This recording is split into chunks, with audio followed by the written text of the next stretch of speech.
Chapter 25. Amaziah was 25 years old when he began to reign, and he reigned 29 years in Jerusalem, and his mother's name was Jehoaddan of Jerusalem. And he did that which was right in the sight of the Lord, but not with a perfect heart. Now it came to pass, when the kingdom was established to him, that he slew his servants that had killed the king his father. But he slew not their children, but did, as it is written in the law of the book of Moses, where the Lord commanded, saying, The fathers shall not die for the children, neither shall the children die for the fathers, but every man shall die for his own sin. Moreover, Amaziah gathered Judah together, and made them captains over thousands, and captains over hundreds, according to the houses of their fathers, throughout all Judah and Benjamin. And he numbered them from 20 years old and above, and found them 300,000 choice men, able to go forth to war, that could handle spear and shield. He hired also 100,000 mighty men of valor out of Israel for 100 talents of silver. But there came a man of God to him, saying, O king, let not the army of Israel go with thee, for the Lord is not with Israel, to wit, with all the children of Ephraim. But if thou wilt go, do it, be strong for the battle. God shall make thee fall before the enemy, for God hath power to help, and to cast down. And Amaziah said to the man of God, But what shall we do for the 100 talents which I have given to the army of Israel? And the man of God answered, The Lord is able to give thee much more than this. Then Amaziah separated them, to wit, the army that was come to him out of Ephraim, to go home again. Wherefore their anger was greatly kindled against Judah, and they returned home in great anger. And Amaziah strengthened himself, and led forth his people, and went to the valley of Salt, and smote of the children of Seir 10,000. And other 10,000 left alive did the children of Judah carry away captive, and brought them unto the top of the rock, and cast them down from the top of the rock, that they all were broken in pieces. But the soldiers of the army which Amaziah sent back, that they should not go with him to battle, fell upon the cities of Judah, from Samaria even unto Beth-horon, and smote 3,000 of them, and took much spoil.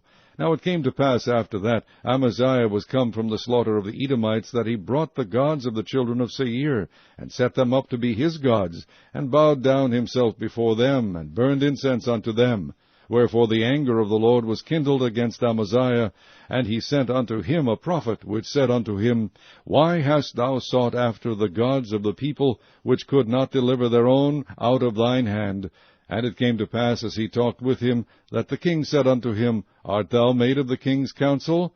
Forbear, why shouldest thou be smitten? Then the prophet forbare, and said, I know that God hath determined to destroy thee, because thou hast done this, and hast not hearkened unto my counsel. Then Amaziah, king of Judah, took advice, and sent to Joash, the son of Jehoahaz, the son of Jehu, the king of Israel, saying, Come, let us see one another in the face. And Joash, king of Israel, sent to Amaziah, king of Judah, saying, The thistle that was in Lebanon sent to the cedar that was in Lebanon, saying, Give thy daughter to my son to wife. And there passed by a wild beast that was in Lebanon, and trode down the thistle. Thou sayest, Lo, thou hast smitten the Edomites, and thine heart lifteth thee up to boast. Abide now at home. Why shouldest thou meddle to thine hurt, that thou shouldest fall, even thou, and Judah with thee? But Amaziah would not hear, for it came of God, that he might deliver them into the hand of their enemies, because they sought after the gods of Edom. So Joash the king of Israel went up, and they saw one another in the face, both he and Amaziah king of Judah, at Bethshemesh, which belongeth to Judah. And Judah was put to the worse before Israel, and they fled every man to his tent. And Joash the king of Israel took Amaziah king of Judah, the son of Joash, the son of Jehoahaz, at Bethshemesh, and brought him to Jerusalem, and brake down the wall of Jerusalem from the gate of Ephraim to the corner gate 400 cubits. And he took all the gold and the silver and all the vessels that were found in the house of God with Obed-Edom, and the treasures of the king's house, the hostages also, and returned to Samaria. And Amaziah the son of Joash king of Judah lived after the death of Joash son of Jehoahaz king of Israel 15 years. Now the rest of the acts of Amaziah, first and last, behold, are they not written in the book of the kings of Judah and Israel? Now after the time that Amaziah did turn away from following the Lord, they made a conspiracy against him in Jerusalem, and he fled to Lachish. But they sent to Lachish after him, and slew him there. And they brought him upon horses, and buried him with his fathers in the city of Judah.